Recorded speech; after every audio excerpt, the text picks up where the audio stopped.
Hello everyone. आज का जो वीडियो है वो हमारे regarding this SSC student 2023 prelims examination के रिगार्डिंग है। बिकॉज नोटिफिकेशन आउट हो चुका है और अक्टूबर में इसके टेंटेटिव मतलब मंथ है जिसमें एग्ज़ाम कंडक्ट हो जाना। तो हमारे पास नियर अबाउट अगस्त सितंबर और ये अक्टूबर का मान लेते चलो अक्टूबर मिड में होता है, तो एक हिसाब से कह सकते हैं नियर अबाउट 60 डेज़ है हमारे हाथ में, 50 to 60 डेज़ हमारे हाथ में है, जिसमें हमें एसएससी स्टूडेंट 2023 में कोशिश करनी है कि हाई से हाई मार्क्स ले आएँ ताकि अच्छी पोस्ट मिल जाए हमारे जॉब के लिए, हमारे स्टैंडर्ड एग्जाम के लिए। इन 2 महीने में क्या करना है, कैसी स्ट्रैटेजी रखनी है, तो उसको लेकर के वीडियो ऑल अबाउट है कि कैसे क्या करना है। तो सबसे पहली चीज़ तो ये कि आप सबको मालूम है कि हमारे 3 सेक्शंस आते हैं, English, reasoning and GK. English हम देखते हैं तो सबसे जो इम्पोर्टेंट चीज़ वो है कि टाइम मैनेजमेंट, और इंग्लिश सबसे ज़्यादा टाइम खाती है स्टूडेंट्स का, बिकॉज रीज़न बिंग दैट कि वो पैसेज एंड ऑल छोड़ देते हैं बाद में पढ़ने के लिए, और फिर पैसेज पढ़ने में उनका टाइम लग जाता है कि मतलब लेंदी लगते हैं उनको पैसेजेस, या एक तरीके से होता है कि बोरियत महसूस होती है कि इतना बड़ा पैसेज है उसको कैसे पढ़ें या कैसे उसको कवर करें। तो देखिए सबसे पहली चीज़ तो ये है कि पैसेजेस के लिए आपको अपने ये इंग्लिश न्यूज़पेपर्स के एडिटोरियल से रूबरू होना पड़ेगा, क्योंकि उसी से आपका माइंड जो है ना एक तरीके से उसके अंदर आदत आती है बड़े बड़े पैसेजेस को पढ़ने के लिए। तो एट द एंड जब आप एडिटोरियल्स के एक बड़े पैसेज को पढ़ लोगे ना, धीरे धीरे जब उसकी आदत हो जाएगी, आप उसके आदी हो जाओगे, तो जब आप एग्जाम में बैठोगे छोटे पैसेजेस होंगे तो आपको थोड़ा फ्यू मिनट्स का काम लगेगा कि लाइक हाँ ठीक है, जब तक बड़े पैसेजेस पढ़ रखे थे छोटे पैसेज पे क्या है, बाकी आपके नॉर्मल हो गए, grammars and vocabs and all हो गया। तो जाहिर सी बात है इन 60 डेज में ज़्यादा न्यू नहीं करना है, अपना वो एज इट इज़ कुछ लाइक बुक्स ले ली, कोई भी आपका वो कैब से रिलेटेड बुक ले रखी, लाइक नीतू सिंह की ले रखी है, जो भी वो आप पढ़ते रहो अपना डेली बेसिस पर। सबसे इम्पॉर्टेंट है कि प्रीवियस ईयर पेपर्स वो देखना है और हर डे मॉक देना है, चाहे आप वो सब्जेक्ट वाइज दो या फुल लेंथ पेपर दो। Full length paper I would suggest कि सैटरडे संडे, बाकी मंडे टू फ्राइडे आप सेक्शनल वाइज मॉक्स दे सकते हो, ताकि आप एक तरीके से रूबरू होते रहो, टाइमिंग आपकी ठीक होती रहे, और बाकी रिवीजन एंड ऑल करते रहो, और प्रीवियस ईयर के क्वेश्चन है ना उनको भी देखे रहो, क्योंकि प्रीवियस ईयर के क्वेश्चन भी रिपीट होते हैं। रही बात करंट अफेयर्स की, तो पिछले 6 से 8 महीने के करंट अफेयर्स आप देख लो, उनका रिवीजन शुरू कर दो।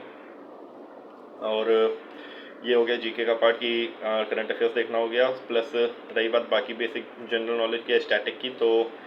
सिर्फ रिवीजन ही रिवीजन का एक तरीके से कह सकते 2 महीने का टाइम जो होता है, उसमें 1 महीना तो चलो हम कट कर देते हैं कि चलो ठीक है आप कुछ और न्यू न्यूज़ सीख लेते हो, रीजनिंग का ले लेते हैं, जीके का, इंग्लिश में कुछ भी चलो न्यू सीख लेते हो, बट आखिरी के 30 डेज जो होते हैं वो बेसिकली क्या होता है कि सिर्फ उसमें सिर्फ आप रिवीजन ही करते हो, क्योंकि जितना आपने पढ़ा है ना उसको भी आपको मेमोराइज रखना चाहिए, आपके दिमाग में होना चाहिए वो चीज़ जो आपने पढ़ी है, एटलीस्ट वो इनकलकेट रहे, वो चीज़ आपके माइंड में रिमाइंड है। क्या फ़ायदा रहा कि आपने इतना सारा पढ़ लिया और जब आप एग्जाम में बैठते हो तो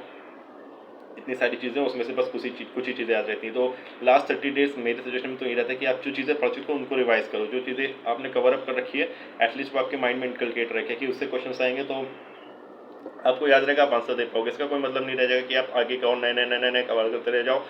लास्ट डे तक, और आपको पता चले सिर्फ लास्ट के कुछ दिनों का जो आपने पढ़ा था वो याद रहा और बाकी जो पहले पढ़ा वो भूल गए। बेसिक नॉर्मल है कि ज़्यादातर भूल जाते हैं, तो इसका सोल्यूशन यही है कि लास्ट के जो 20 to 30 डेज है उसको सिर्फ रिवीजन एंड मॉक्स के लिए रखो, कि सिर्फ जो हमने पढ़ा है उसको हम रिवाइज करेंगे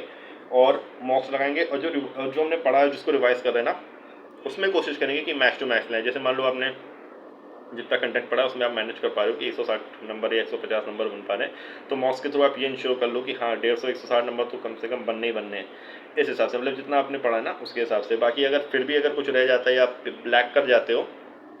तो उसके लिए यही कि ठीक है आप वो सब्जेक्ट देखो जो टाइम कम लेते हैं और उनके मार्क्स की कवरेज ज़्यादा, लाइक आपने रीजनिंग में टॉपिक वाइज या इंग्लिश में टॉपिक वाइज और जीके में टॉपिक वाइज निकाल लिया कि हाँ ये एसएससी के लास्ट 5 ईयर्स का ट्रेंड है, इसमें इन टॉपिक से ऐसे क्वेश्चन, इन टॉपिक से ऐसे, इन टॉपिक से इतना क्वेश्चन आता है, इन टॉपिक से इतना क्वेश्चन, इन टॉपिक से इतना क्वेश्चन आता है। फिर आप वो टॉपिक्स देखो कि जिसमें आपको टाइम कम लगता है पढ़ने में और उसकी कवरेज ज़्यादा है, ठीक है, तो इससे होगा कि लेस टाइम में आप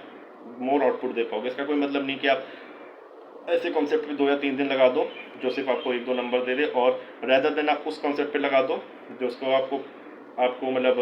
आपके उसमें हो, ग्रैप में हो, ग्रिप में हो, और जिसको आपको याद करने में भी टाइम ना लगे, और 1-2 दिन में वो आपको 3-4 या 5 नंबर का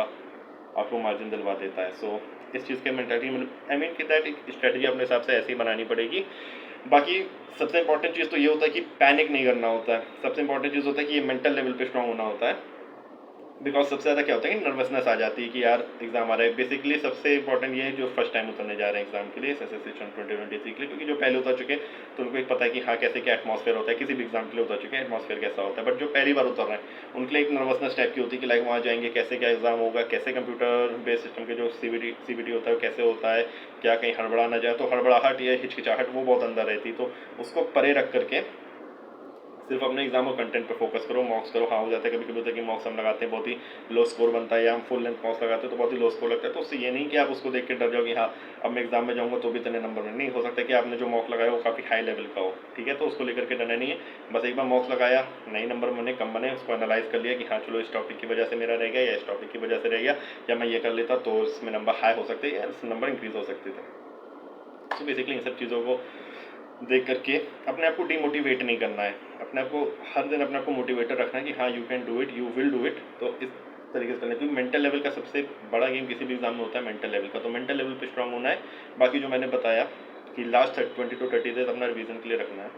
सो स्टिल अगर आपको कोई भी क्वेरी रहती है regarding anything about this SSC 2023 mainly जो भी फ्रेशर्स हैं, तो आप मेरे टेलीग्राम हैंडल @ठाकुर 2020 पे पूछ सकते हैं। सो या फिर कमेंट सेक्शन में आप अपना कोई भी क्वेरी को पिन अप कर सकते हैं। So thank you very much. जय हिंद।